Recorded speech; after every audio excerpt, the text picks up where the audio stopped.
Bakit kita nakilala?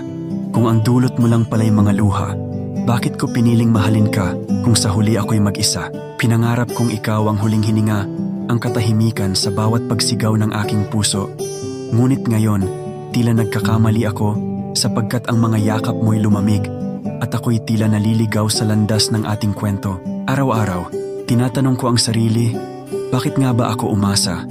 Bakit ako humawak ng mahigpit kung ako naman pala ang bibitawan mo? At ngayon, ikaw'y may iba. Mas higit, mas tama para sa'yo. Oo, ako'y nasasaktan.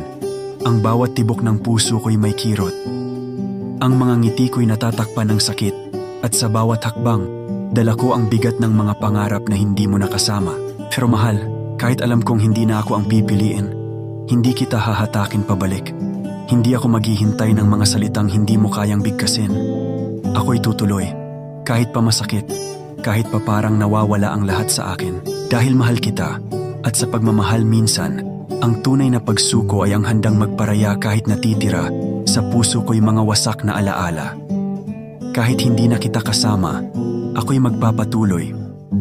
Buo, basag at umaasang sa dulo, matutunan kong mahalin muli ang sarili.